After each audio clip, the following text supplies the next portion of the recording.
explode. My brain's gonna explode. There's something sinister afoot, absolutely.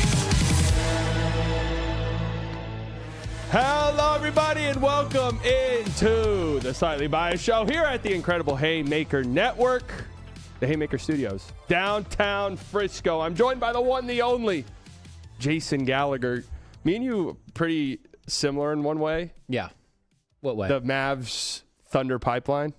Yeah, I would say so. I mean, we went through an experience, probably exclusive to us, that we were upset about the trade. Actually, Right. It was a real hot take out there. That's we weren't right. thrilled. Me with and it. you were the only guys who We were were like, the "That's only not a ones good trade." talking about it, and then yeah, mine was a little more natural because I live in OKC. Right. But I invited you up to a game, and it was a heck of an evening. You know, My audience gives me so much shit for doing my that. Thunder support. No, not doing that, because I've been a Thunder supporter for a decent amount of time. Yeah. And support is a strong word. Like, Yeah. I rooted for the Mavs very hard against the Thunder. But, you know, whatever. It's neither here nor there. Oh, I get all the time because like my three teams right now, the Mavs have crept into a team that I would like to see succeed. Nice. I love no that. longer despise them the way that I once did. But the Thunder and then the Lakers, which is just like, Right, yeah. it's just like being like, I love the Republicans, the Democrats. They're Yeah. all great, you know? Like, But you at least have, like, some excuses. I do have excuses, yes. You live in OKC. JJ's your boy. JJ's my boy. You see the nickname he has? What is it? JJ Reddit. Oh, yeah, it's pretty good. I think it's pretty good. Is he aware of that one? Oh, for sure. I mean, he's the most online human Okay. of all time. He's probably in this chat. Do you right think now. he knows, like, a Slow Hoops fan? Is it possible? If he's on Twitter enough? It's definitely possible. Have you seen the nickname for the new Lakers since the trade? No, what is it? The Snowtime Lakers. The Snowtime Lakers. It could go I like that. several ways, but Yeah. we know. In the 80s, that would have had a completely different meaning. Correct. But I don't really want to talk about the Lakers much because I just think they're trash. And I feel bad understand. talking about them I because understand. it's like, I want my boy Luka to do good, but Yeah. then at the same time, I don't, because I don't like the Lakers. I don't think that they're trash. Maybe as an organization, whatever. But I mean, like, in terms of like championship contention. sure. I don't And put I them in get upper that, echelon. but I am one of those people, and it is absolutely coming from a biased perspective. So I need that out there. Slightly biased, some might say. Slightly biased.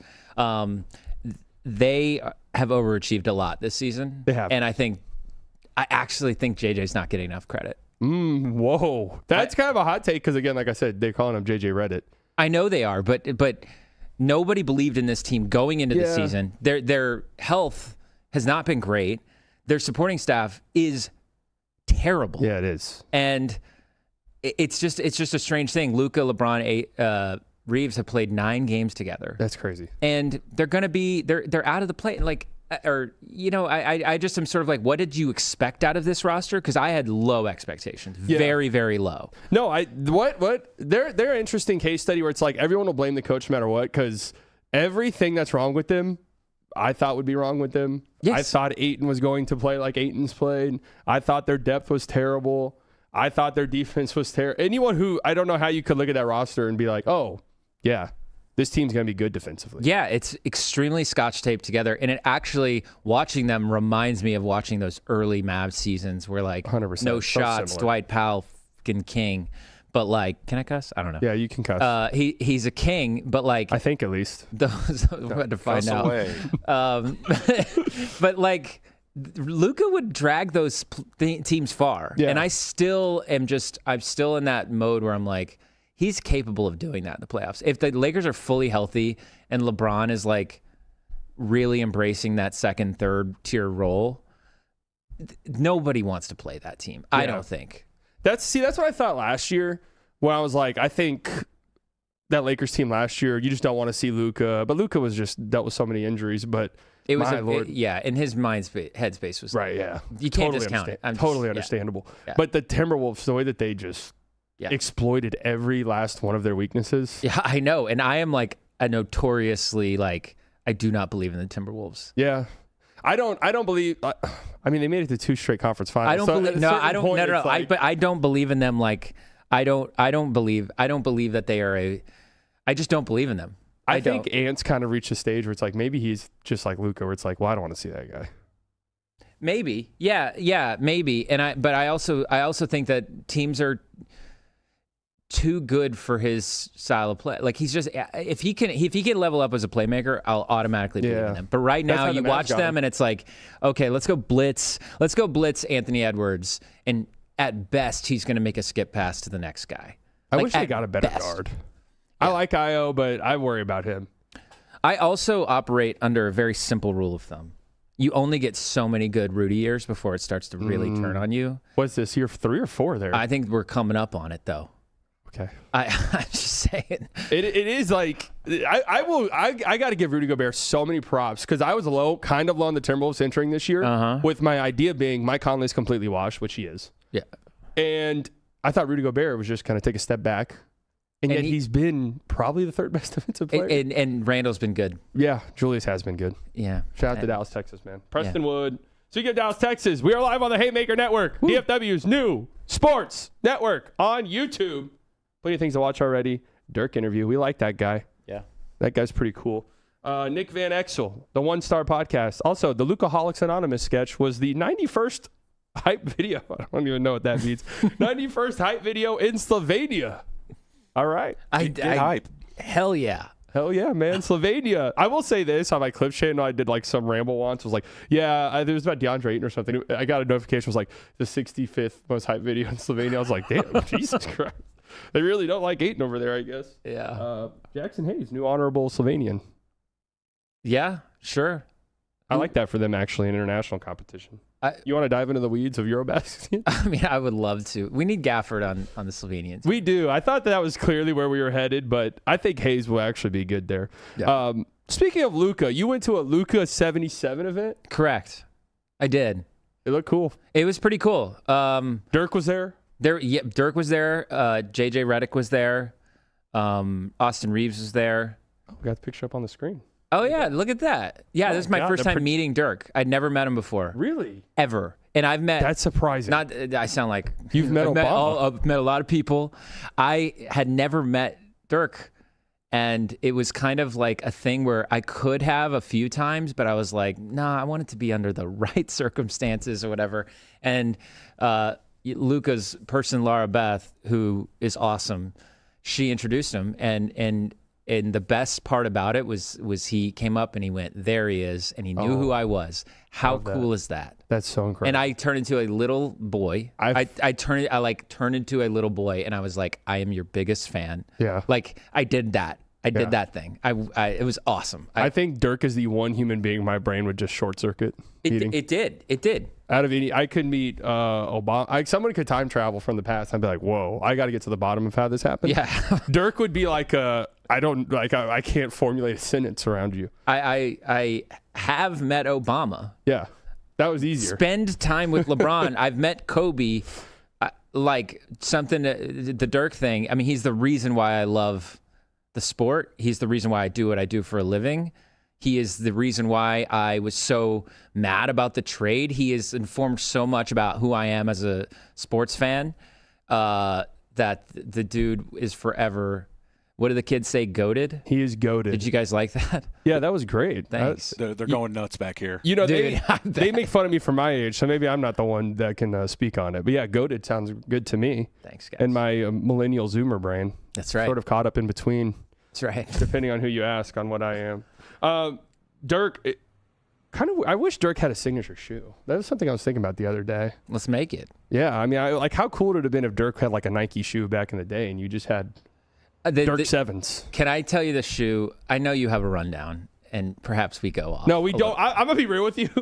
They wrote a rundown. I do not have a rundown. Okay. It literally says Jason Gallagher interview. Jason Gallagher interview. Okay, so I was born in Houston. Anyway, so the signature shoe that I would like to see the most is the TJ McConnells. Okay. What brand's going to go for that? I think it's got to be Skechers. Oh, wow. And I think it's got to be like the washed dad shoes. And they like lean heavy into it because I play basketball every Sunday. Nobody's good. Right. And I just think that nobody's tailoring to us. Well, did you see the new Cooper Flag shoes? Some people are saying the New Balances are that? Those are the dad shoes of the future. Hoop's 19 years old, though, Yeah, man. he's 19. He's going to make cool shoes. Like, let's be real. TJ, though, has an opportunity here, a branding opportunity. And if I was any shoe that was, like, on the peripheral, I would look to him and be like, we're going all in. We're going all in on, like, the Sunday shoes. run shoe. Wait, if I'm TJ McConnell's people, I'm like, wait, you want our whole brand to be washed up? Yeah, shoes?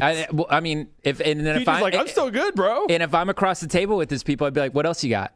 What other offers you got? You don't have any other offers. This is your offer. Make money, brother. You know, the shoe conversation's an interesting one because I actually weirdly think that could work. Of course it could. Because one of the ongoing things, and we'll talk about this more later, but with the draft conversation and tanking conversation, and listen, I've thrown out the idea of abolishing the draft. It's something that I'm actually like kind of interested by.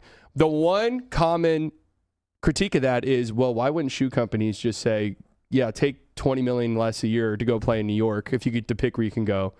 Because it makes more sense for us as Nike. And I'm like, well, the most popular basketball signature shoe right now is John Morant by a lot. Really? Yeah. I mean, if you go, there's no numbers to back this up, but on like StockX, it's the most. They are nice. They are. They're really good. Everyone I've seen who has them says they feel fantastic. But if you go to like LA Fitness, you will see probably 3 or 4 pair of Jaws. Really? Yeah, guaranteed. You know what the most common shoe is in my pickup run? Shaves? No, it's Sabrina's. Yeah, Sabrina's absolutely. And what I heard, I have some. They're fantastic. My sources, what I've heard is they're basically Kobe's. Yes, they are. They're 100% Kobe. They're like, and I wear low tops, and they're basically low tops. Well, that's the Jaws too. That Nike's whole entire recent identity has been, we'll just remake the Kobe a million times, and we'll sell these for $110 because they'll be Jaws, not Kobe. I think the Booker's shoes look really nice. Yeah, like I have clean. those too. They're good. Clean. They feel good. They feel good. They're just very thick and heavy. So some people I like heavier shoes. Have you played with any any Mavericks media people? Yes. Who? Tim Cato. He was on my Mavs Twitter tournament team. He's a dirty work wing is how I would describe him. Dirty work wing. You got to have those guys in pickup. He slept on my couch once, so nice. that all checks out. Yeah, I love Tim. He's a great guy. I love him too. I played with Mike Marshall. Oh, yeah. And there was a guy at the Mavs who sort of had a run, and Mike and I went, and I just like got into it with a guy, and I was like, what a tough look for me. Like at the Mavs media run? like one guy, and I was like, I was running back, and I just started yelling. I was like, that shit's got to stop. And I was just like yelling at this guy. Yeah. And I was talking, and they were like, hey, he's really sweet. And I was like, that's fine, but he like, it needs to like cut it. Wait, you were yelling at Mike Marshall? No, Mike Marshall. It was like some guy they introduced me to. Afterwards, we squashed it, but. Are you a shit talker in pickup runs? No, I'm actually not. But I swear to God, if you are like going for my ankles over and over again, that's when I get really hot headed.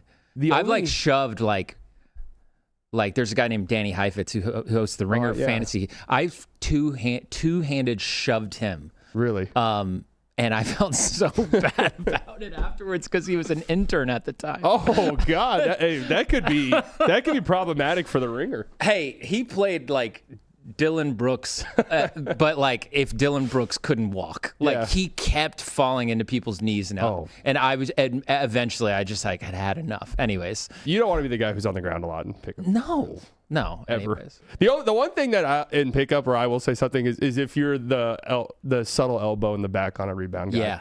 That's the one where it's like, dude, please fucking stop. Like, you can have the rebound, man, if that's what it's going to come down to. Well, another one that's really, I'm finding to be really annoying. There's a guy right now who does it all the time in our pickup runs because I'm a big, like, called minimal fouls in pickup. Like, let's grow up here. Like, and you guys are in OKC, mind you, so it runs rampant there. They're very dangerous. But like if it's affecting a shot, obviously call it. I usually wait for the defender to call it, whatever. But there is a guy who every time there's a pick, he fully grabs my waist or grabs people's waists. Yeah.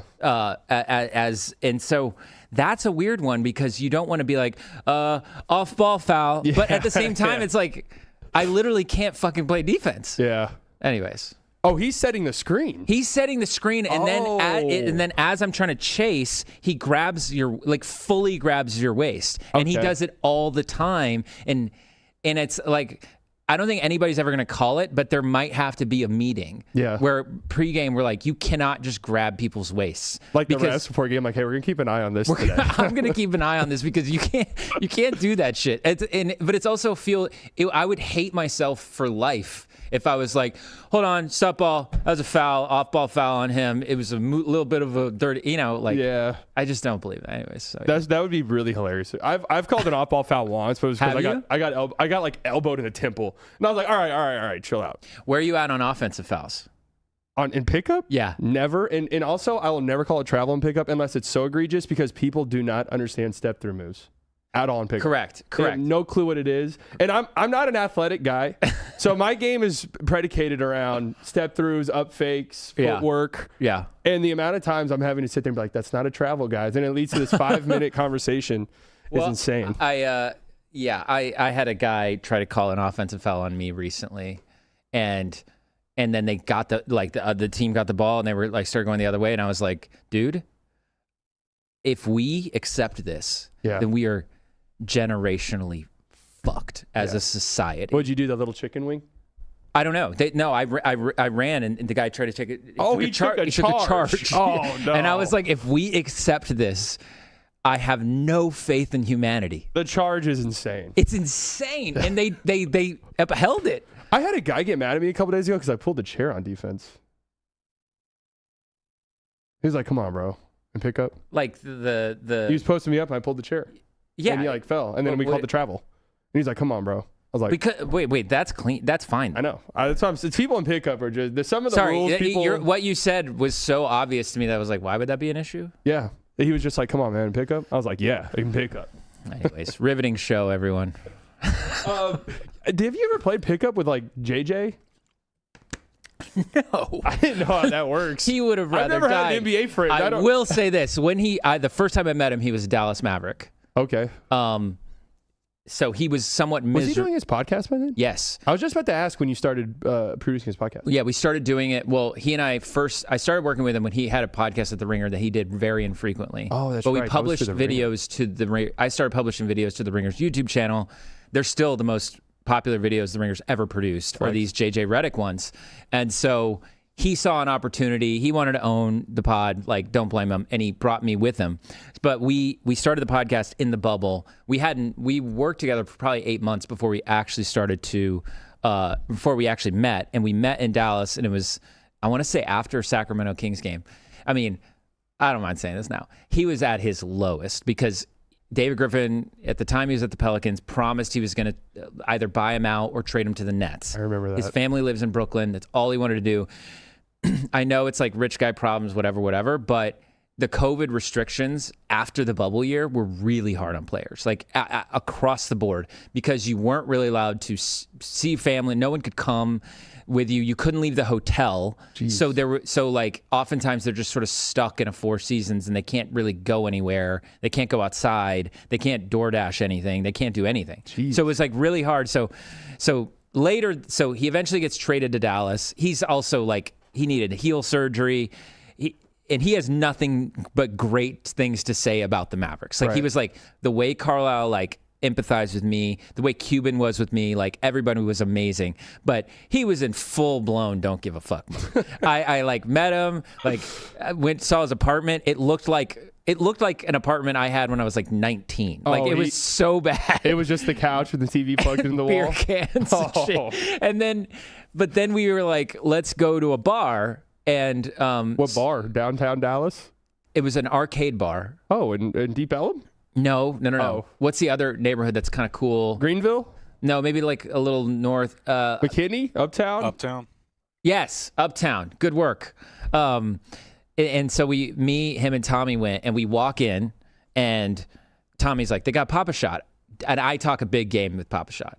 And he's like, JJ, Papa Shot. And he looks at me, and he's like, dude, I'm one of the greatest three-point shooters of all time. I'm not fucking playing Papa Shot with Jason Gallagher. I'm just not doing it. And we're like, okay. So we're drinking beers, and we start playing Golden Tee. That's a great. And I'm just whipping his ass in Golden Tee. Yeah. And he's getting so frustrated. And he's very competitive. And so after his third loss of Golden Tee, he was like, F it, Papa Shot. And so we go. He fucked you up? No. Oh, well, The Papa other shot. the other way around. This is the problem. His shot's too clean. Yeah. So he's like literally like, and I'm just like doing the like. That was during the season. Oh yeah. Maybe that fucked up his mechanics. I think his mechanics are properly fucked up by then. But no, so I'm just like doing this, and he's getting frustrated. Like what's so funny is we've tried to bring it up on the podcast before, and he like gets kind of mad about it. Oh, I love that. Because he's that competitive. And then after his loss, he was just like skee ball, and so we went to skee ball, and he beat the shit out of me. So. That's hilarious that he got frustrated by the Papa shot mechanics. I'm sorry, He didn't know you had to game the system. Well, You don't win Papa shot by shooting normally. no, you Everyone don't. knows And that. I'm like really good at Papa Shot. My stepmom worked for Dave & Buster's corporate, so we had free power cards. And a lot of summers I would do that. I entered a Papa Shot. There's no way they still have that option. I can't imagine. But I entered a Papa Shot, National Papa Shot contest and made it to the finals. Lost to like a 45-year-old guy, but I got to meet Reggie Miller. He was there to congratulate the finalists. I bet Reggie was there at this thing like, what the fuck is going on? Well, I hated Reggie Miller. Oh, at the time. Nice. And I remember like the photo of me is like this, like as a kid, I'm just like. What was with the Reggie Miller hate? I loved Michael Jordan. Okay. And he's like the only player who got in a fist fight with Michael Jordan and Kobe Bryant. No, Reggie Miller's like, was a hated guy. Yeah, he was really easy to hate. And it was like him and like Bruce Bowen were like my two that I was like actively just despised. So was JJ like one of the first, he was like the first player podcast, right? Wasn't he up there? He's pretty close. Richard Jefferson likes to argue that his podcast came out possibly before. Oh, Road Trippin'. Road Trippin'. That's right. There's I a little bit of a forgot about debate that on one. that, but JJ was a very infrequent podcast. So he had to deal with Yahoo, I believe, but he would publish it like once every 2 months.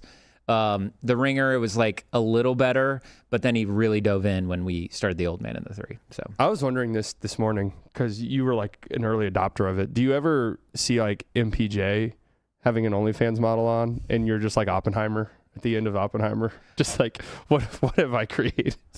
What did I help create? yes, actually yes, because I sit in a lot of these meetings too, where people are like.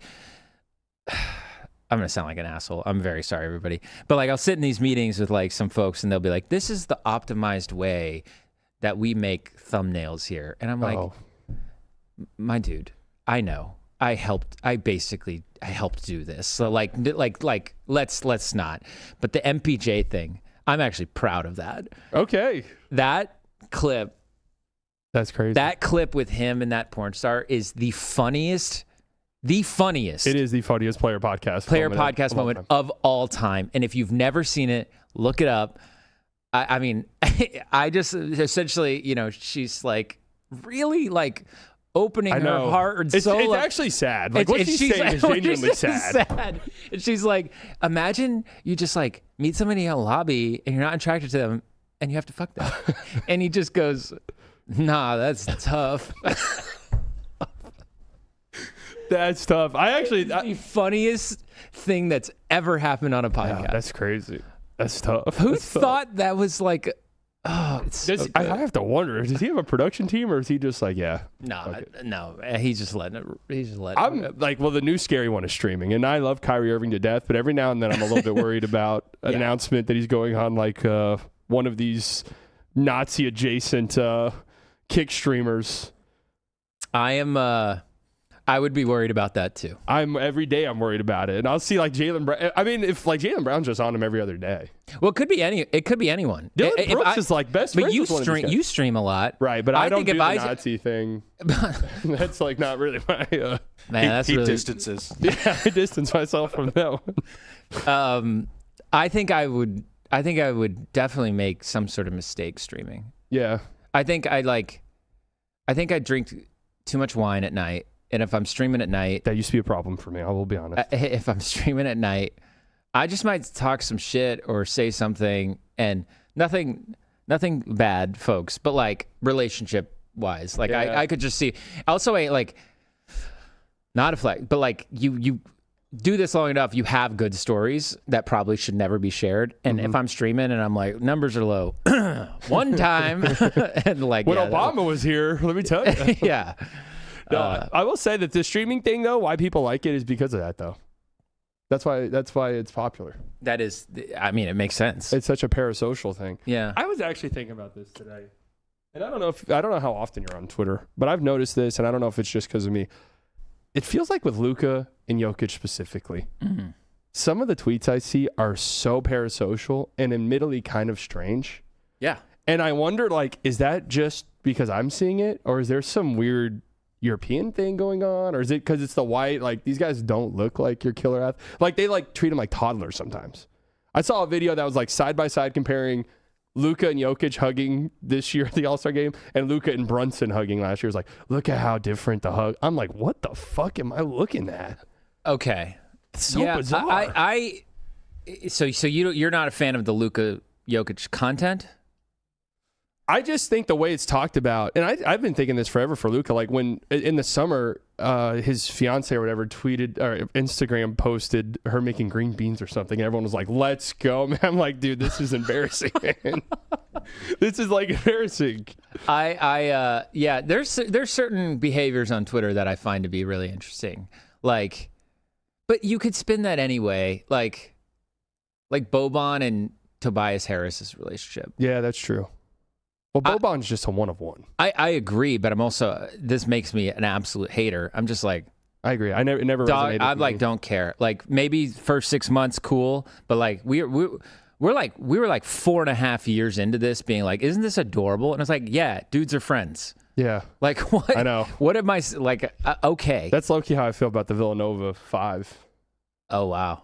Well, I'm just like, okay, cool. Like, are they gonna win now? Like, it was fun for like the first couple months, but it's like, you didn't like the commercial? I kind of loved the commercial. No, the commercial was funny. It was sweet when DiVincenzo was in the other jersey. Yeah, that was a funny commercial. Them choosing to play the Fast and Furious song. Yeah, that was like weird. That made me feel weird because I kind of associate it with Kobe's funeral now. Yeah, okay. And then they play it. And it's like, you thought they were gonna AT&T. Dante DiVincenzo? No, but like AT&T Dante DiVincenzo.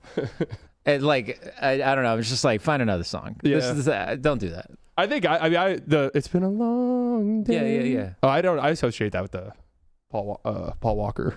Another sad incident, though. That is a sad incident. So like, but it's been, I was talking about this on my stream yesterday. Everything in life has been memed to death. Like, okay.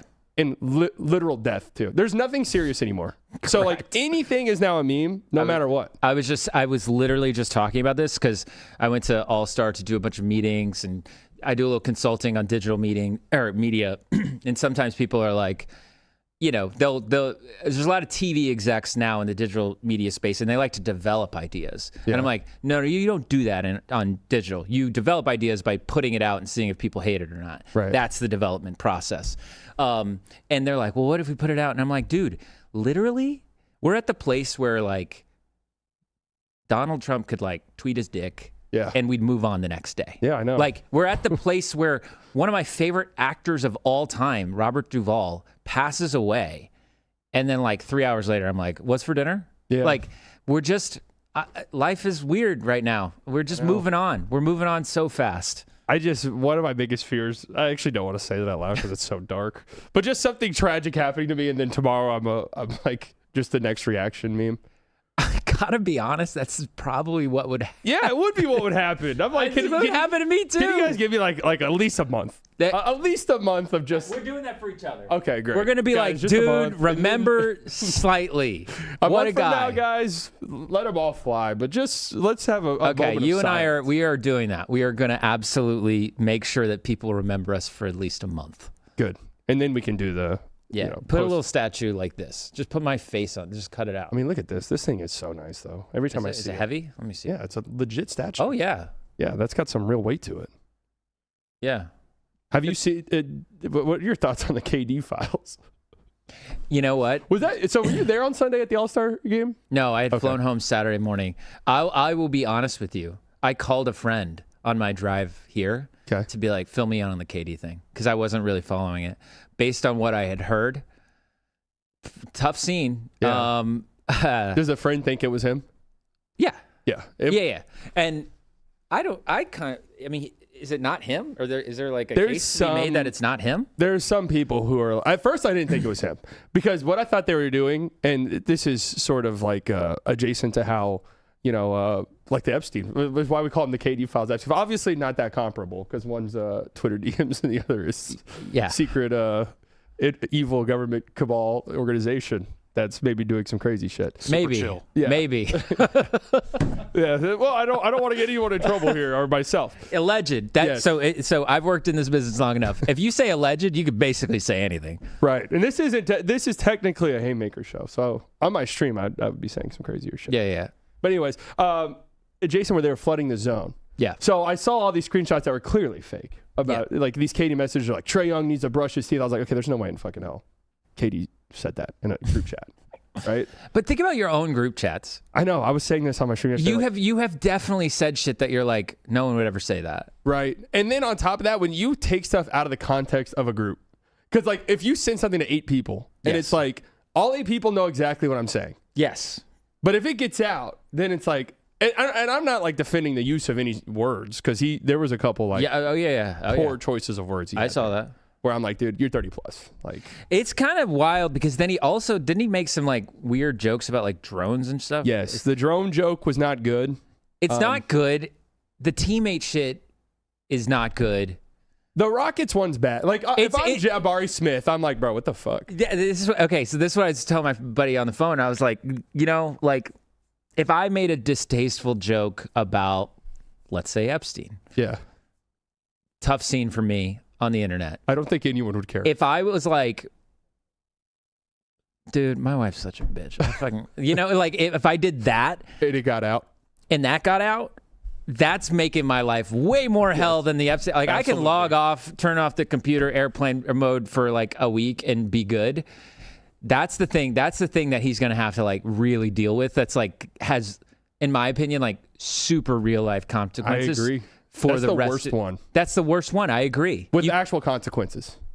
Like that's not the worst thing said, but no, in terms of real actual consequences. That's what I mean. It's like what he does for a living, for Houston bringing him in, for the time of year. It's like the home stretch of the season. Like, I don't know, man. Like you got to keep like. I get it. We have group chats, but you got to chill out on this type of thing. This is where I will not defend him.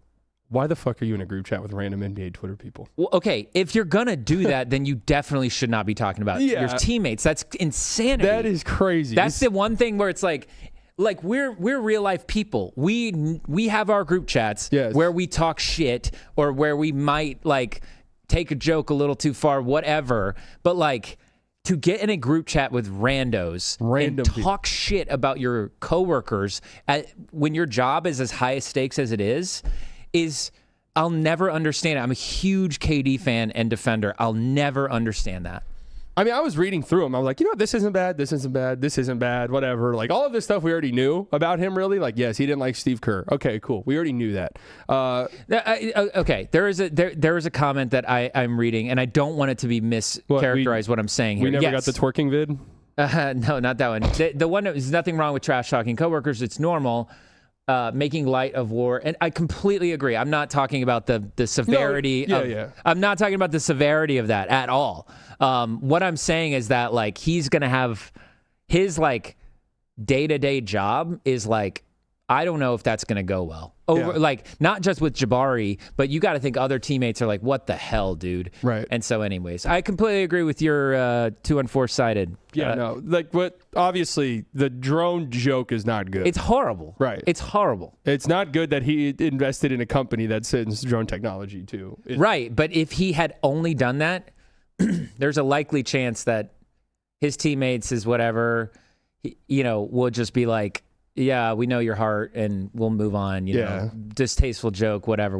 The Jabari one is just the Jabari one. You can't talk shit about your teammates. You can't. There's no real. Well, it's like the one he said about Alperen Sengun wasn't even that bad. It was just like, yeah, he can't pass or defend, or he can't whatever he said. He can't shoot or defend, whatever. I'm sure they have these type of maybe not that aggressive, but the type of just like, hey, we got to lock in on defense a little bit more. Strange. What a strange thing. So anyways, fucking funny about the.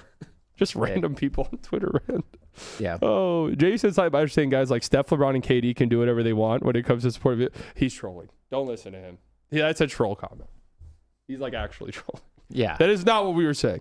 Yeah, if you listen, that's not what I'm saying at all. You can't take my chat at face value because they're absolutely. I shout out the chat. As emphasized by the we never got the twerking vid, which I mean this is actually really tame for today. I wanted to ask you this on your show. Do you have haters? Yeah. Really? Yeah, I think so. I feel like you're have a high approval rate. I think part of it is part of like my community is so, and this is why I say streaming is the hardest job in the world. Harder than any type of 16-hour ER shift or anything, because you go home the day and you unplug and that's it, and everyone loves you. My chat calls me Chitely. Do you know what that means? No. So you replace the first two letters in a word with CH and it means chunky. And now they're calling me Chunkly. And that's just and that's the people that are in here. So I've grown so accustomed to, taking verbal abuse that it doesn't bother me. Luca does have me blocked. You knew that, right? Luca? Yeah, on Twitter. Is it still? Yes. That's how we met because you were. Hey, I meant to tell you this too.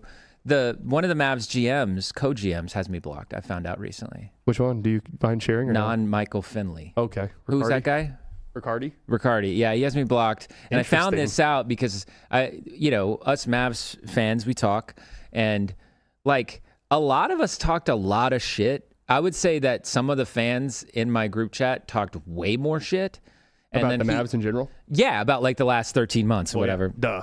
And so, but then this person was like, oh yeah, like Riccardi reached out and like said some nice things and whatever, and like I might go to a game, and I was like, oh, that's cool. And then I clicked on his profile, I was like blocked, and I was like, dude, I was first actively like wanted him to get the gig, because I like him, but two, it's like I think blocking people is so lame.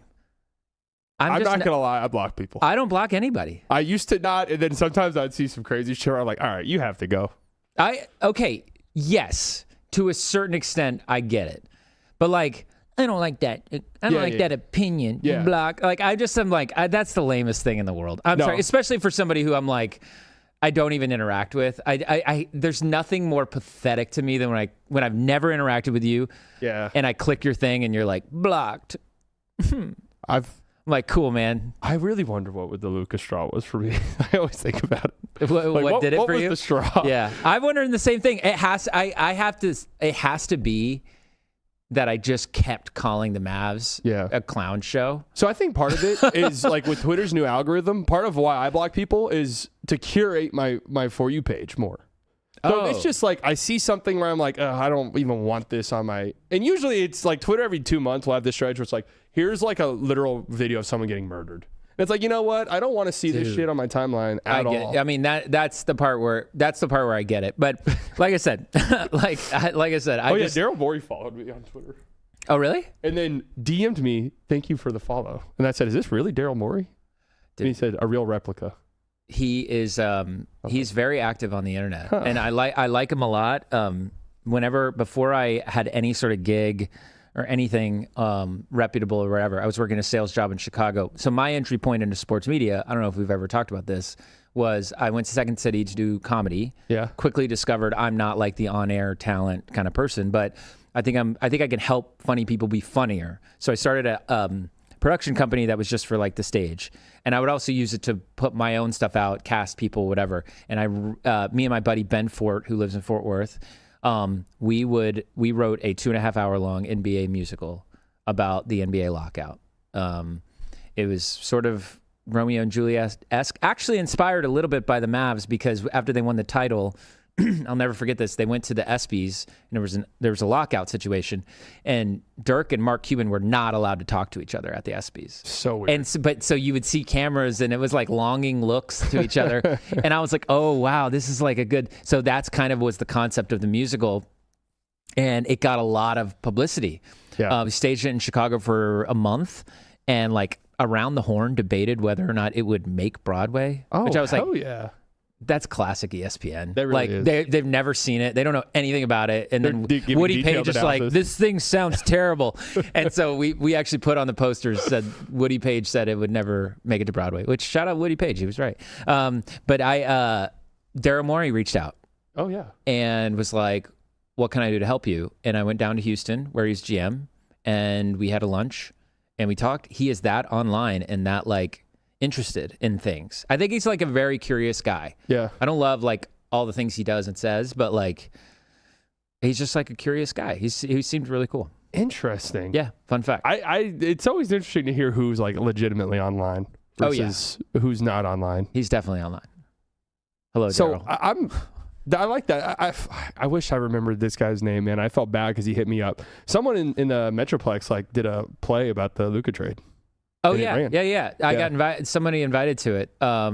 Man, I love that stuff. Me too. Honestly, and like I said, that was kind of my entry point into it. I never thought I'd be like working in sports, but every time I wrote something, sports kept entering into it because I find it to be like Shakespearean in a lot of ways. I think that people like Stephen A. and Skip, they've kind of ruined this idea of like talking about legacy. But I actually do think legacy talk is cool. Yeah. Like if you can do it the right way. And I think 500 years from now, I think athletes are going to be remembered more than like the art that comes out right now. Because what they're doing, being like a LeBron James, who's like a top 10 famous human being in the world, a billionaire, putting them like, I'm watching a game the other night and they're down by like 15 points with classic against a good team. But think about this. They're down by 15 points with like 3 minutes left in the game to some crappier team than they should probably be beating. And LeBron is like out there. And I'm just sitting there kind of going like, this is like beautiful. Yeah. Like I don't care. Like to put your vulnerability, like he's got nothing to prove. But like it's just so cool what athletes do. Not just LeBron. Like what they do and how they put their pride out there. And like I think sports are fucking awesome. Like what a take, right, guys? What I've had this argument with people a million times. An airport situation. LeBron's coming out of one terminal, one gate. Taylor Swift's coming out of another. Yeah. Who has the bigger crowd? Swift. Fuck. I think so. I mean, this might be a losing battle for me. But it depends on where you're at, though. If you're in China, it's LeBron. Yes, exactly. Are really anywhere outside the U.S. Dude, okay, so hold on. Black 41-77. Stat padding is beautiful? Question mark. Like sometimes I'm just like, what brings you joy? I'm so curious. Hilarious. Black's 41-77. I'm not talking as a shit talker right now. What brings you joy in life? Like, what do you want out of your sports commentary? Like, all I'm saying is sports is cool. That is my take. And there's still people being like, lame. Like, I don't know. No, people love, this is what they like trolling online. This is why I'm like, you know what? And I'll be honest with this whole idea that like people want the super analytical driven analysis that you see some people say. I do think there's a market for it. For absolutely. Sure. Yeah. And there should be times within the broadcast where it's carved in to just make the viewing. That's one thing the NFL does so well is like, I don't know shit about the NFL. And then they'll do like I don't know how Chris Collinsworth does it. He really is a special talent where he'll be like, immediately know, oh, this guy ran this route and this guy did this coverage. I'm like, well, how the fuck do you know that? And it really does teach you more. Yeah. Basketball's gotten better at it, but people just like their brain being tickled. And yes, I think I like that in my sports talks. Like, I think Bill Simmons is the greatest to ever do it. Why? Dude. Can he sit down and be like, this horn set in the second quarter? I they made the wrong agree. read. It's like, no, Bill Simmons being like, this guy's in my top 43 of all time. It's like, that's so great. I completely agree. One of the things in my sort of, that I send the team on Mind the Game, like, and I always try to tell people is like, don't ever forget that our first job is to entertain. Like, yes, it is an X's and O's type show, but it is on us as creatives to find ways to make sure that our show is entertaining first. And if we fail at that, then we fail at everything else. So the tickling of the brain, like, yeah, that's across the board. If you're going to delve into analytics, then you got to do it. And I agree with you about Bill. I think frankly, he's just, I can't even really define the skill. He's just got a way of doing it that is so natural. It's so, it's not overly egregious all the time, but sometimes it is. Yeah. You know who else is really, really good? Who? You know, one of my favorites is Tim Legler. Yeah, Legler's because great. Legler will break down the play. He will say something really smart, and we're all like, you're kind of like, whoa, like, and he's talking about actions, and then he'll stop and be like, you know who's a loser? James Harden. And you're like, and you're like, whoa. He's not very shy. No, he's got like this. He's got this like 10% of him that will absolutely let it fly. Yeah. And he feels it in his bones. He's like, he's just not a winner. Yeah. And it's amazing. That's I think, speaking of, I think Reggie Miller's overhated. I think he's pretty good on a broadcast. I've kind of come around to it. Disagree. I mean, whenever like the Mavs were good and they had Luka, I did do the whole thing like, if he's always singling out Luka. And there was a stretch where I was like, dude, he's doing everything but calling Luka a fucking fat slob on the court. But then it was like, now that I'm I feel like I'm in a different realm of an NBA fan now, because it's like, my team's irrelevant. They kind of suck. Like, we have paper flags. So I'm just watching all of this from like an outside perspective. I don't really care who says what about my team anymore. Like, Reggie Miller, to me, he's but the fact that he's kind of antagonizing on the broadcast at times, it works. Well, it starts from this for me. I think his voice is super annoying. Okay. So that's an impossible which is one a to get over. hard thing to get over. Yeah. It's like my most unpopular take. Oh, do I want to let this fly? Yes, we do. My most unpopular take in any walk of life is I can't stand Bruno Mars. Okay. And nobody gets it, and it really comes down to this. I hate him too. I don't like his voice. You want to know why I hate him? It's like he's screaming the whole time. I like his vibe. Yeah, I like the dancing. I like the songs. The voice is good too, to the me. voice to me is grating, and that's where I'm at with Reggie Miller. What were you going to say? Bruno Mars to me reminds me of Hell. Hell? Yes, Hell. It's literally what I think of. Because I was in New Orleans once. So I was just in Hell yesterday. Go ahead.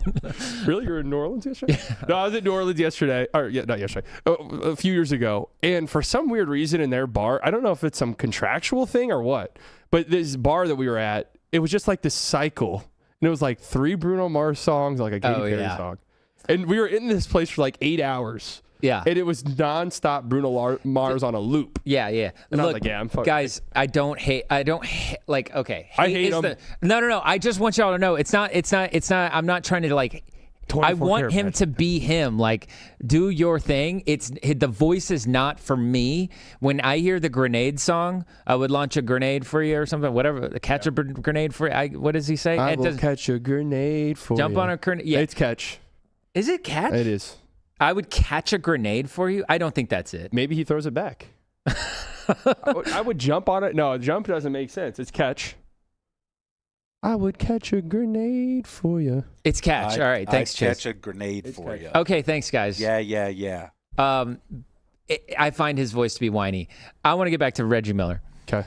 Because this is, you brought up, you texted me that we were going to talk some All-Star. And this is my strongest all-star opinion right now. Okay. The dunk contest. Speaking to... Were you there? I was not.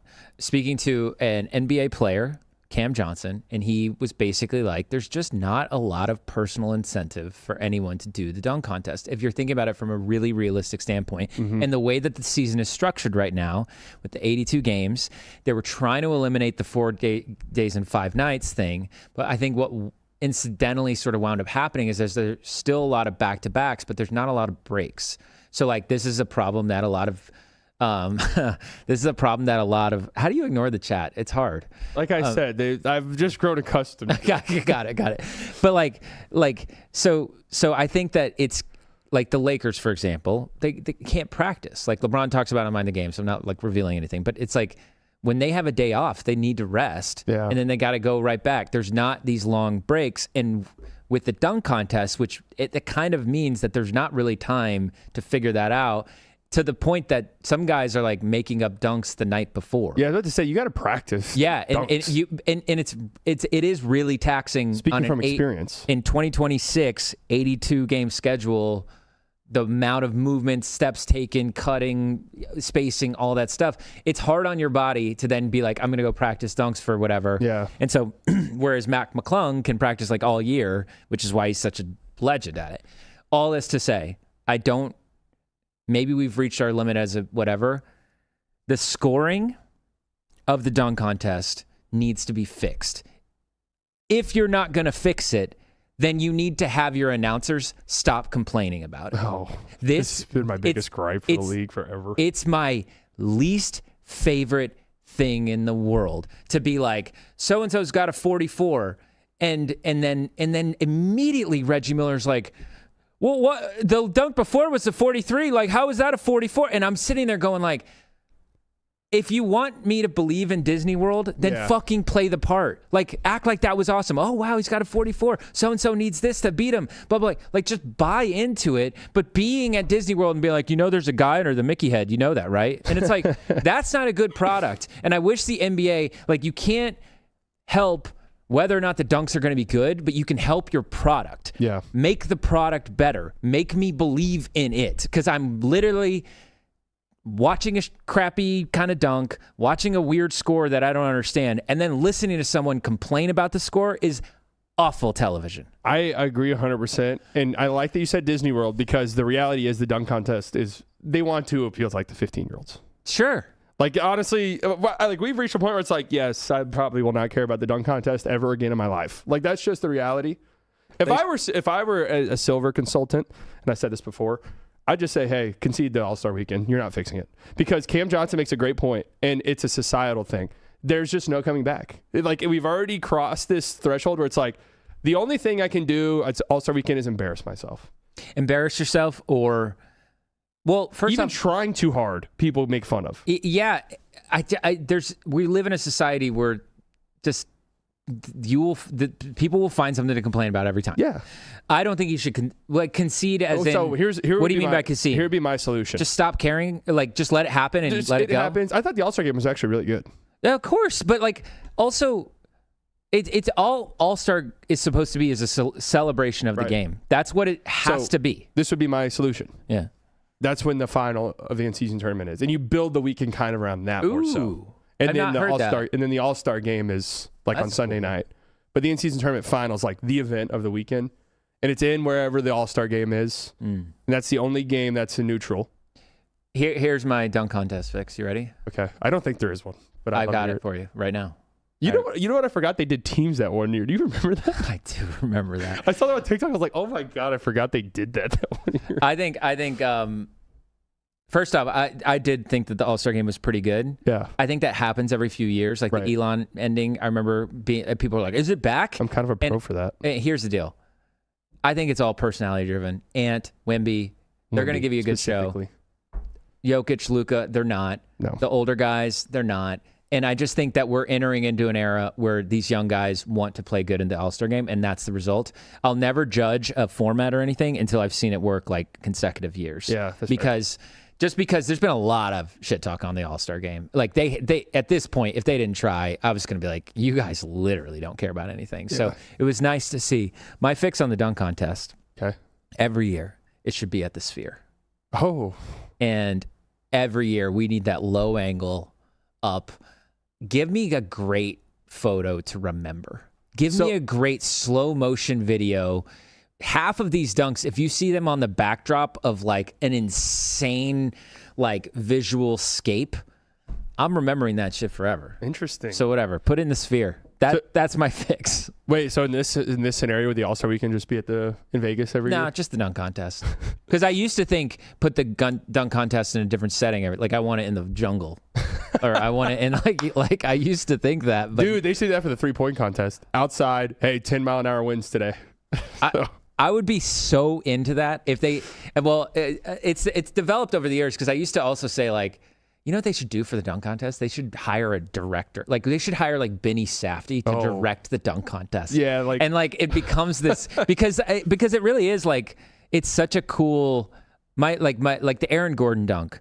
This is one of my favorite dunks of all time. I was at that dunk contest, by the way, 2016. It is one of the greatest sporting events like I've ever seen live. Yeah, one of one. And when Eric Gordon jumps over the mascot and does it under both legs, when you watch that in real time, it's like, whoa. Yeah. But then when you watch that slow-mo angle, I think that is like the coolest thing maybe captured on camera, like in an athletic way. And I just kind of keep thinking, like, how do we enhance the visuals of the dunk contest. Not enhance the gimmicks, but enhance like what we're going to remember 50 years from now. Yeah. That would be so interesting if we're just going to shoot this like it's a IMAX A24 movie. See? You're in. That would be You're pretty in. sick. Why don't we just do this on Nickelodeon? Introduce some slime. Oh, No, the dude, slime. introduce slime. I want like, do you know the powder that's like colored? Oh, yeah. This is a free idea. For next year, you can do this. No, like, it's not free anymore. You got to come to the Slightly Biased show if you implement this. That's right. But just shoot a bunch of that and dunk through it. Yeah. The slow-mo video of that. Oh, so you're saying maybe if you're talking to a player, it's like, fuck doing a 3-6, doing a 720, like Enhance the visual. Make the visual look crazy. Yeah, but don't like blow out a birthday cake. Well, Right. you know, like I hate that. And really think about the visual here of like a like pink and orange like powder smoke thing is in the air and a body just flies through and just. Oh, I like where your head's at. Yeah, so if you're in the dunk, like the league would never do that. But if you're in the dunk contest next year, maybe you say, I need to hit up Scorsese or Spielberg, see what his thoughts are. I don't think it's a bad idea. If I'm the league, I'm reaching out to Christopher Nolan. I'm saying, how would you direct the dunk contest? Hans Zimmer, half court, just that would be sick. Actually, I'm kind of here for this. Okay, I thought the dunk contest was not salvageable, and that was just is what. Did I just fix it? Do you remember the guy who tried to dunk over the replica plane? John Collins, and he was wearing the fucking. I was literally just thinking about that because that's one where it's like, you know what, his heart was in the right place. Yeah, but he tried. How did no one stop it? They had to bring in a replica plane. How did no one go like, hey, this is stupid? That was like the peak where it's like, just jump over something and it doesn't matter what it is. Jump over a human, jump over a chair. Like, it is what it is. Yeah, I Were like. you one of the 250 content creators they invited out? No, I was not. But I think I was staying at the hotel with some of them. I was. I actually do because there were a lot of content creators at my Hilton in Culver City. I was like at that yesterday. I felt like such a hater because I was just like, I don't know who any of these fucking people are. Yeah, we're old. I guess so. We're old. I mean, but then I have to ask, like, how are these people? I haven't seen any of their content. I was going to ask. That's the part where I'm a little content? like, wait, where did the content go? Like, do you? What do you mean, Adam Silver? Like, where is the? I would require you to show me the tape. Yeah, where is it? The only one I've seen is Jokic. Will you cry when LeBron retires? Kind of a funny question, but it's like. It does come off like a clown show circus. That's just that question's happening with or without the content creators there. Because like I've been to those all-star media scrums for The Ringer. We used to have to go and like in hindsight, it makes me want to die thinking about it. But going to those scrums and trying to be like, what's my clever question? Yeah, like that shit was happening all the time. You know what? If I were the commissioner, I'd rule such an iron fist. I wouldn't. There would be no democracy. Owners wouldn't. I love this. And one of my things, but there's no more press conferences. They're done.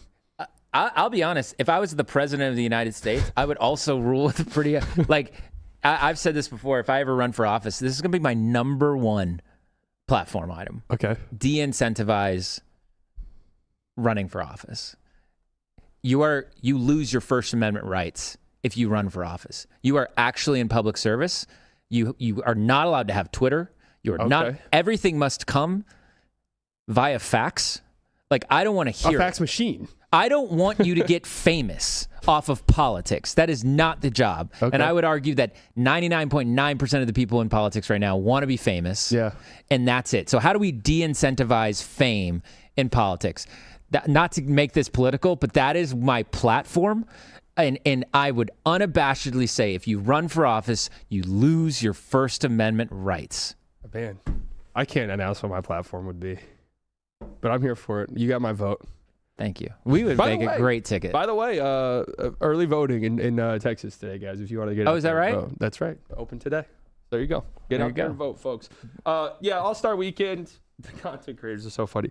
Oh, and before we wrap up, as I said, I'd rule with an iron fist. The tank stuff and the tank conversation. It is funny. My guy, Trillbro, tweeted this out. It's so true. The podcast cycle in the NBA, it's like early season, like, oh, this young team, no one expected them to be this good. Then trade deadline, everyone's like, oh, this, and then that's over, and it's like our dopamine receptors are just gone. And it's like the come down from all of the highs of the trade deadline. It's like, oh, wait a second, the NBA sucks. Like, up until the playoffs, that's like the 2 months of content. and now it's tanking.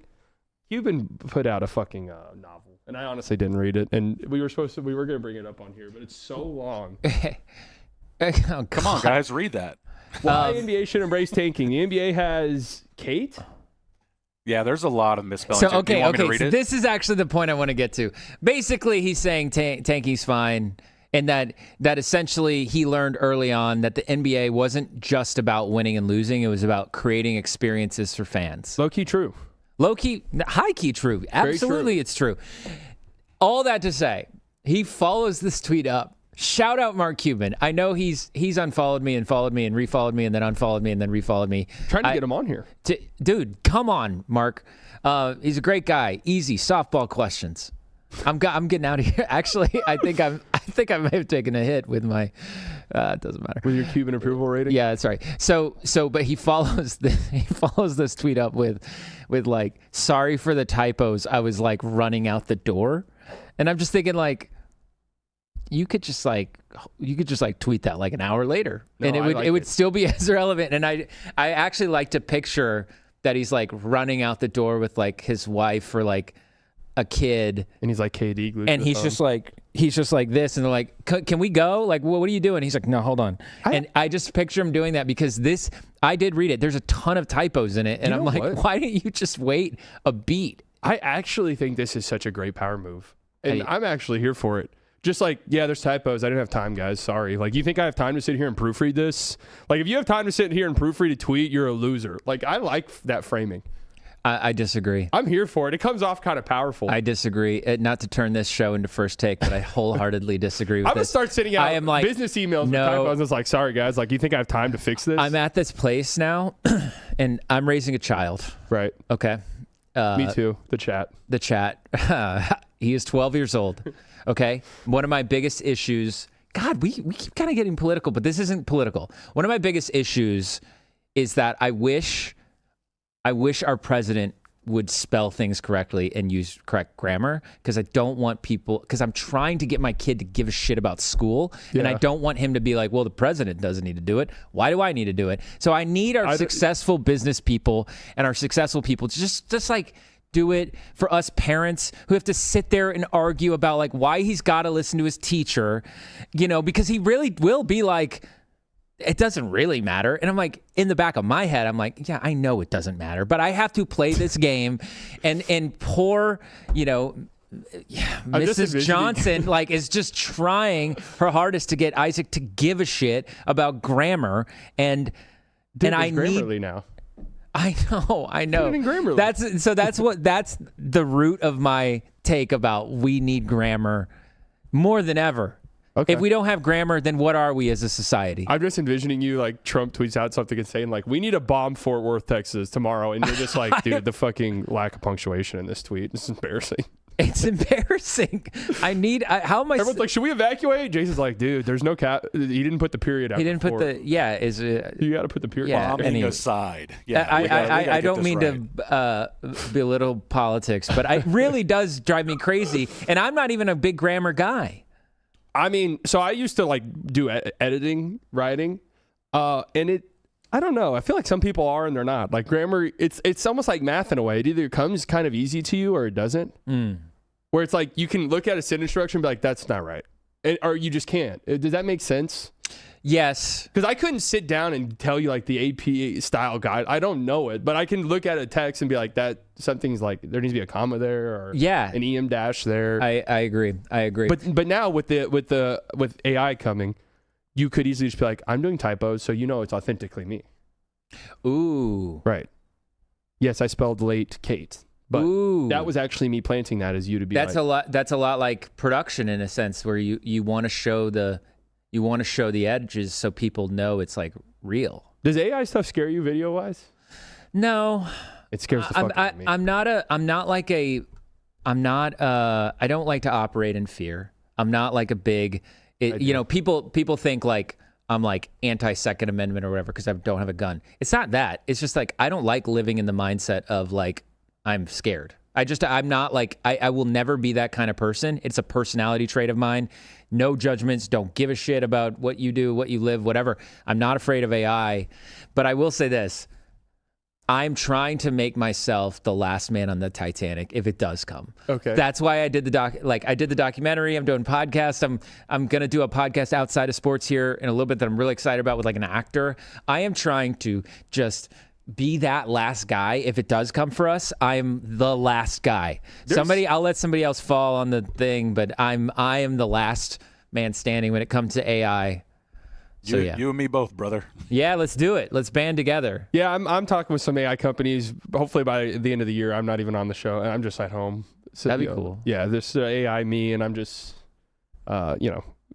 secondary income. I don't have to do passive income. That's what I'm saying. I had an AI. I've talked about this on stream, so I don't care about taking it out. I had an AI company hit me up, and I was doing research, and they were a real company, and they were offering to buy all of my videos and stuff to help with their AI learning. The dollar amount they threw immediately was unbelievable. Unbelievable. At first I was like, what the fuck? And then I read it. I was like, oh my God. If this were a little bit higher, I think, I don't know, guys. I mean, yeah, that's the thing. And also, I just feel like, I don't know. I don't know. I am such a cornball when it comes to this, but I really do believe in the human artistic expression. I think it's really, really hard to replicate. The only thing that scares me is some of them look like you'll see if I were a CGI guy or something, I'd be concerned. I'd be concerned for my job. Okay. Yeah. Well, yeah. I completely agree with that. And that's because we can do the moral thing, but when a Hollywood company's like, oh, I can save $50 million. Yeah, but that's the advancement of technology. That's the part where I kind of go like, yeah, that happened. CGI took the place in some ways of real set designers. You know what I mean? That's true. There's so much to consider when it comes to the advancement of it. You see what I'm saying? They're doing an over under on how much my AI would weigh. What the fuck does that even mean? Y'all are mean. That's crazy. Y'all are mean. Honestly, y'all are so mean. Set your bets now. I'm going over. Dude, hold on. I'm scared of guns. I'm not scared of guns. I'm scared of guns. What the fuck? I'm not. I'm actually not at all. It's more, guys, and it has way more to do with I'm so lazy sometimes in my brain that I'm I don't have the energy. There's a real world where if someone broke, if I heard is that the front doors open? I might be probably not. And I just roll back over. So I just want y'all to know, yeah, dude, I am a sword guy. No, I'm not a sword guy. I've been playing Fallout 4 and they have the little automatic turret things. I'm that's what I want in my house. Oh, I will say this. On Facebook Marketplace in Oklahoma City, there's a guy selling a flamethrower. And I was like, what if I'm a flamethrower guy? Dude, I bet if in Oklahoma City, if you did the range on Facebook Marketplace is 150 miles, you'd probably see some insane shit. Dude, this guy is in the most cookie cutter suburban backyard of a home holding a flamethrower. And I was like, oh. The Tesla ones or whatever those were? No, this was a real industrial flamethrower. That's insane that you were allowed to have those. I kind of want one. Yeah, I mean, it's one of those things but it's one of the, it's like an Oculus Rift for me. I got one of those. You did? And I used it twice. It was one of those things where it seemed cool. And I got suckered in by the NBA when they did the courtside thing. Yeah. I did it. I watched the game on it. It was kind of sick, actually. Hold on. Do you think when your producers go to the wide, that's their cue to be like, hey, guys, wrap it up? I'm just mixing it up, but okay. But also maybe don't pull the curtain back that far. When it's just me, absolutely, yeah. We barely talked about basketball. I know. Well, I mean, we're at that stage of the season, to be completely honest. Can we do quick hitters real quick? Quick tank. Your final opinion on it? On tanking? Is it a problem? Yes or no? It's annoying sometimes, but I don't have a better solution. Oh, I was going to tell you, I told you this before the show that I was going to talk about this. The one, so I'm warming up to abolishing the draft. I think it could work. Okay. I don't think that it would be, I think a lot of the problems people think could be fixed and solved. But I also don't have a strong opinion because I don't really, tanking whatever exists, it will always exist if you incentivize losing. That's just the truth. Yes. The golden plan was brought up, and at first I dismissed it. And then I thought about it more. So I don't know this.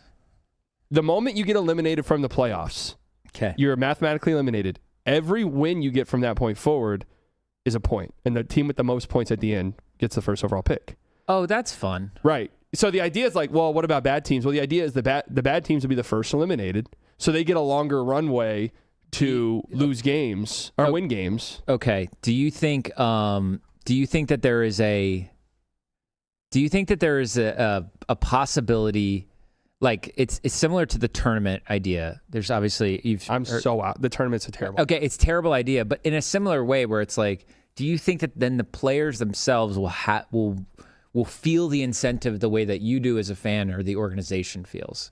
Because that's the part where I do think people have a point where it's like, if you're Keontae George, this was like Cam Johnson said on the podcast, Old Man of Three, check it out today. But if you're Keontae George and you're Peterson's the number one pick, like you don't want that to happen. You don't want him there. So I don't know. It's very interesting. I don't know what. But here would be my pushback for that. Like Keontae's playing for a max. Like he might get maxed. No, I know. So that's then the pushback the other way is that, well, if Keontae George balls out during that period, then his organization's got to have a hard decision to make. Right. Maybe they take Cam Boozer instead. Exactly. And like, so we don't need a guard. Maybe I do like this golden idea. At first, my initial pushback was, why is it called golden? Why? I have no idea. That's just what it's called. And like the Professional Women's Hockey League, I think is what it's called. They use it. Oh, cool. And that the person who made it called it the golden. It's like a literal games guy. I like the idea a lot. Yeah. At first, my initial pushback was, won't teams come into the season and just be like, I am going to lose as many games as possible in that first 2 months? But then it's like, well, we already get that. We definitely already get that. So that would it's crazy. Can I make one appeal real quick before we go? I know we got to go. I don't think we really have to go. Yeah, you got 15 minutes. I got 15 minutes? Chill out. Yeah, sit back. Put your feet up. Okay. So recently, I like to engage with people on Twitter. Okay. I do like to do it. I like to... Classic mistake. I know, but I really do. I'm fascinated by people that talk so much shit on Twitter, and sometimes I try to get to like a real place with them. Most of the time I can't, but sometimes it does, and it gives me faith in humanity. So I just want to say that. All right. The real... I asked you about haters earlier, and I have like developed a contingent of haters because of my behavior over the last 13 months. Fair. Mind you, the behavior most people have had. I made that appeal. I understand. Look, I want to say this. I'm not over the Luka trade, but I am done hating the Mavericks. Nice. I was just about to ask you. It was done a few months ago when they fired this one guy. And the Anthony Davis trade, while I think may have not on paper been the best trade in the world, was the right signal to fans to say, we are trying to head a specific direction. It's not perfect. I do believe that there's still probably snakes in the grass over there. But those days are sort of behind me. And when people would say that I was engaging in this for clicks or whatever, that's the number one thing that I get, is that like I found a formula to have my tweets go viral. I very nicely will say, never needed that formula before, had plenty of tweets go viral before and after and since and whatever. It was a real thing. Like it broke my heart as a fan. It absolutely like created a rift between like friends and family, and it was the closing of a chapter of a real special thing in my life. And so I was quite angry about it as a fan. And I work in the industry. I work deep in the industry. And I think that I really believe that like people have to give a shit in order for us to believe in this in pro sports. Like you have to bypass all of the cynicism and we get it, trades happen. Like I think caring actually is what makes the world go round. And I cared a lot, and I expressed that a lot. I never ever thought, oh man, this tweet's gonna like pop off. It was like literally expressing myself just to say I was so unhappy with the direction of the team and everything like that. And I'm really, really glad, especially for the people that live in Dallas, especially for the people that were like really, really hurt by it and are trying to move on, that like I'm really glad they got rid of Nico. I'm really glad they traded Anthony Davis. Shout out Anthony Davis, honestly. But I'm glad they got out from under that. I'm glad they got out from under that, and I'm glad that they're signaling to the fans that they're heading in the right direction. And I really genuinely hope that they win under Cooper Flag and they see what we wanted, what people wanted to see under Luka. I hope that the Mavericks see that all the way through with Cooper Flag and of thing. I never got the people who get mad for like being mad about the trade. It's like, duh. I kind of got it when it was like, I kind of got it when it was like October and I was still like firing off tweets. I got why people started to get frustrated with it, but it was genuine. Like it was genuine. Like I get what you're saying too. Cause on like Locked On Mavs, we kind of had the conversation of like, we can't just talk about this every episode. Like and I get why people don't like talking about it. Like if it was relevant, if it was like Anthony Davis got hurt, yeah guys, guess what? We're going to end up bringing up the trade because it's relevant in every single conversation. It's relevant in every single conversation. On the flip side, there's a whole other element to the Lakers, especially early on in the season. I don't know if you remember, but they were like hot. Yeah. They were like, and LeBron was hurt. So it was like really just Luka just like going off. And before Luka got hurt, I was like, is he going to average 40 fucking points? I know. And fucking every day, Slow Hoops fan being like, yeah, man, this is it, y'all. $4.99. Now that Jason is a Mavs fan again, but the F word is a strong word, the fan word. Wait, which one? He finally admit the Thunder are not fun. All right. I like the Thunder. I so disagree the Thunder aren't fun. I think they're so fun. But I will say this. Hey, and the organization's super nice to me. I think that I've said this before, but like the way the two organizations sort of run are like very different. And I think that the Thunder do a really good job with their fans. They do an unbelievable job. Presti does an amazing job at articulating how important the people of Oklahoma City are to the organization, yada, yada. All that said, man, not a Lou Dort guy. Not a Lou Dort guy? Not a Lou Dort guy. You know what's funny is the game that, me either really, but the game that, I always call him the fakest good three-point shooter in history. Who? Lou Dort, the fakest good three-point shooter I've ever seen. Interesting. It makes no sense. I feel like I'll watch a game and he'll be like, oh, and his misses will be so bad. Yeah. That it's like, how is this guy nearly 40% from three? It makes no sense. It's crazy. His arc is so high. But the one game I went to with you, he hit like 6 threes or something and completely saved their season. It makes no sense. And then, I love watching Shea. He's my favorite non-Maverick in the league. He has been for like 4 or 5 years. I know. I get it. I would say everyone foul baits, man. Everyone does it. Yeah, I think that his thing was a little overblown, and I get it. But he also, the thing that I don't understand is that he plays such an old school style of basketball, which is like heavy mid range, heavy bump, like all of that stuff. Like he's not doing it. He's not doing it outside of what other players of his caliber, sort of MVP level players. He's not like everyone. He's not by any means worse than a lot of players. And he doesn't, I got to say this too. This sucks, man. Cause I know that Dallas fans hate this, but like he doesn't complain. No, ever. And that's like, that's the part that's kind of hard to watch sometimes. So, you know me, I'm like a huge Luka stan. Yeah. It is, I cannot stand how much he complains. I wish he would stop. I said it when he was here. I was like, if Luka weren't a Mav, I mean, I'd still like him. I'd love watching him, but he would not be towards the top of my favorite players just because the complaining is crazy. It's like, crazy. I think Jokic gets crazy with it sometimes. LeBron gets crazy with it sometimes. Dude. They've been doing it since, dude, people act like, do y'all remember Manu Ginobili? Yes, I was going to mention the Spurs. This right here all the time. I was all the going time. to mention this the Spurs. Is like Tony Parker. Was that's the international basketball hand signal. It's this. Yes. What? It is like so.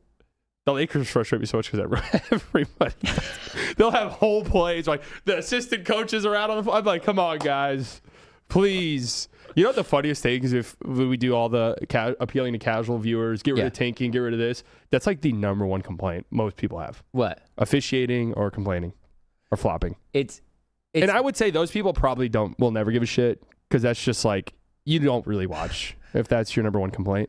I think the officiating is not in a great place. I see.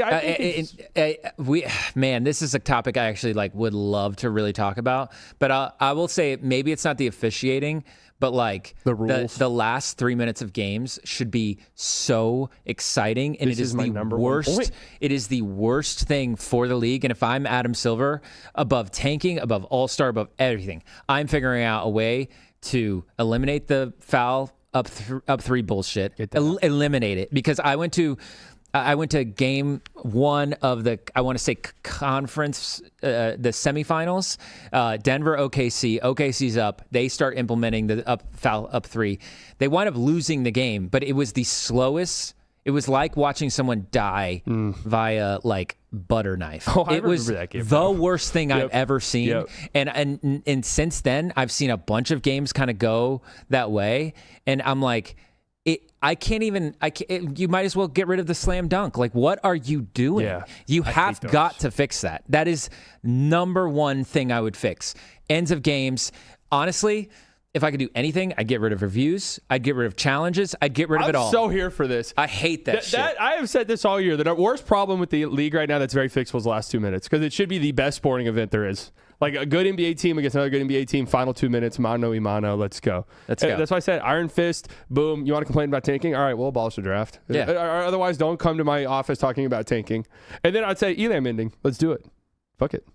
I like that. I like that too. And I would. The stoppages are crazy. But the 2 foul up 3, 2. I'm like, you know what? You want to foul up 3? Then great. They 1 free throw. They get the ball still. Like it has to go away. You can't incentivize a team fouling like for their advantage. That shouldn't be a thing.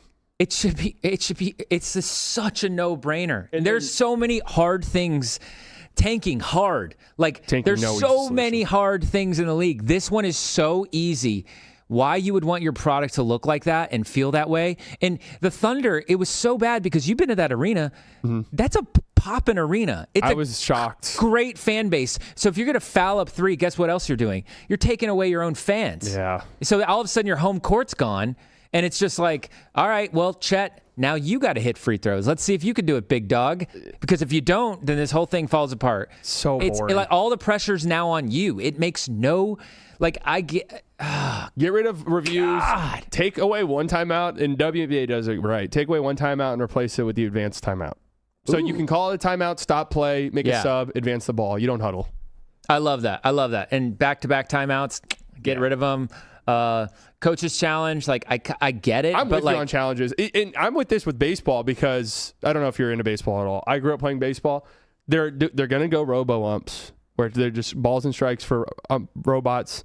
That just takes away some of the spirit of the game for me. Yeah. And I'm kind of like, they get it wrong anyways so often. Yeah, like who fucking am like. And catchers framing a pitch and making it look like a strike, that's like an actual skill that goes into the game. Yeah. Like that's part of the fun gamesmanship of the game. I'm like, it's at the so I bring this all to say the officiating is, as in my opinion, bad as it's ever been. But is that an officiating problem or a rule? Well, I'm getting to it. It's as bad as it's ever been because it's so inconsistent. So then you have this inconsistency with the officiating. You don't know on a night-to-night. If you talk to any player, coach, anything, they don't know on a night-to-night basis what they're going to get because these officials, they all kind of operate under their same personal ethos, and that's the way it goes. So you have that. Then you add this element of okay, you can also review things. And all you're getting is incredibly inconsistent, bad product. I have, in the last 2 weeks, Royce Young, who it works for the Thunder, but also, I guess, monitors officiating. He posted 2 back-to-back reviews on the same week, and they were the exact same thing, and they were ruled differently. Yeah. I'm sorry. I'm just get rit of it. Let's go back to the human spirit of the game. I need this game rolling. I don't need to sit there for the last 3 minutes to last 25 minutes is batshit. Yeah. Fix it. Perfect is the enemy of good. Did you just make that up? No. It was on the Fallout show. It was what? That's a pretty common phrase. Really? Or is it good as the enemy of perfect? I don't know, man. Perfect is the enemy of good, I think, right? Perfect is the enemy of good. Just I hate the perfection. Every call has to be exactly 100% right. It's dude, that's never going to fucking happen, and we don't want it. We don't want it. I don't want it. And if it's talked, I'm sorry. Review made us dumber. I think that cameras made us dumber. Yeah. You want to know one of my old takes about why people love the 90s NBA? Why? Because when you go back and watch a game, it's clear cut that the skill and everything happening on the floor now is better, in my opinion, right? I've always thought this. the camera quality being as good as it is has kind of taken away some of the. Oh, I like this. Some of the intrigue and like the fun of the game. So you're kind of warming up to my where they philosophy where it's like production really matters. Dude, okay, so I don't remember who I saw. It might have been you. I don't remember, but we were after a Mavs game at a bar and a Mets game was on.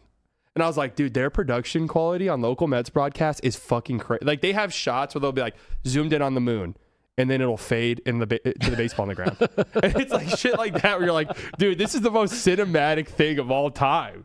It's so cool. Or like the camera flash. Like you see it, it's like, this is so cool. Like the moment just feels so much heightened. And when it's 4K and there's a digitally thrown on Wingstop ad and a digitally thrown on State Farm ad on the court. And they're cutting and like the ads aren't gone away yet. So they're like floating. Yeah. It's like, what am I watching? One thing I want to let every single broadcast person, and I know some, but I want you, this is, if you're watching this, I'm just going to tell you this. No one in the history of the world has ever been impressed when you show a highlight and you add little circles around the players. We don't care at all. No one has ever cared. Like the guy dribbling the ball needs like a red circle around him to show that he is dribbling the ball. Yeah. We are just so dumb. I love your idea. They need to, every year, the league office should bring in a director or a producer or something and be like, hey, give us your thoughts on just like, how can we maximize this? Amazon should do that next year. I also want teams to have theme songs. Okay, I like that. I'll put the barking for OKC was crazy. That was corny and cringy. You didn't like it? No, fuck no. My son loves it. Okay, well I think kids really love it. Then I said this to anyone who would listen at the Thunder. Their hype song is Titanium. Yeah. Yeah. Why is it not Thunderstruck? Why is it Titanium? Why are we doing this? They do play Thunderstruck, though, don't they? I had a friend who was like, it feels like I'm in an Old Navy. Yeah. And I was like, there's so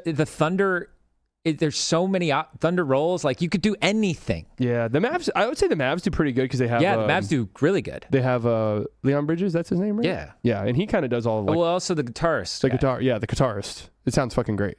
Yeah, they crush it. I remember going to playoff games, and the Thunder games are great, and really because of the crowd. The crowd's just unbelievable. It is really good. And then you go to a Mavericks game, and then you're like, oh, these are big boys. The only pushback against the Mavs is they've really gone into the AI stuff on the scoreboard. Oh, really? Yeah, they do like the AI videos. Well, that Anthony Davis one. Yes. That's the craziest thing ever. He's pointing a gun at himself. That is the craziest thing ever. The funniest one is when I've joked about this because our producer worked with the team last year. Yeah. And I joked about you remember the music video they posted from Duro where it's like they had the traded players down.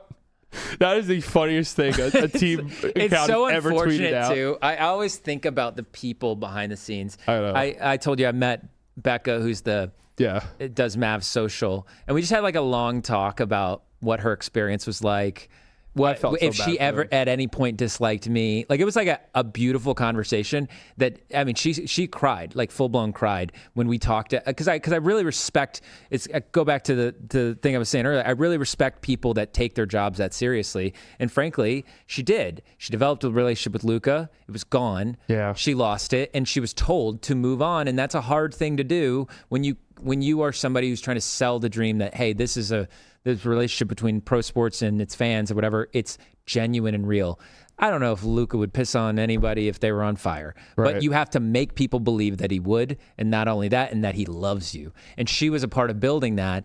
And so anyways, so she's just the people who went through it last year. I definitely was a part of shitting on some of these videos that were being put out. Oh, I shitted on them. But I empathize so much for the people that had to just physically make these things. I know. I shitted on the fact that Thank you. I shitted on the fact they were made, and I knowing full well that the meetings behind the scenes were are we seriously gonna fucking post this? Yeah, are we really doing this? But the AD, I think that one's better. Yeah, I mean that one is just we should do a draft of crazy things that happened from the Luka trade to the end of we should just draft the three craziest things. We should. Because that one was really that making AD point a gun at his own head. We did. Is so fucking funny. We did like a full timeline of the last calendar year, like around January 1st. Yeah.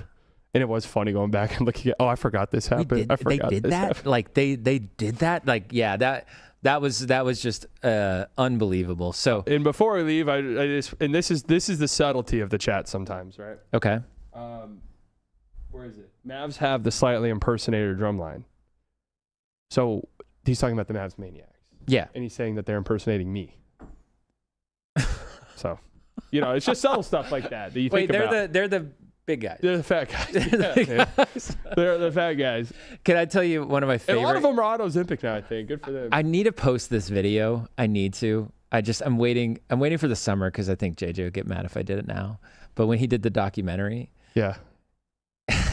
He's like on camera getting interviewed. DeAndre Jordan viral on Amazon. It's Thank good. you. He's on camera and he's like, oh man, yeah. He's talking about the Mavs or something, and it's like one of these moments. He's getting mic'd up and he goes, MFFL. He goes, Mavs for fucking life. And I was like, that's not it. And he's like, what?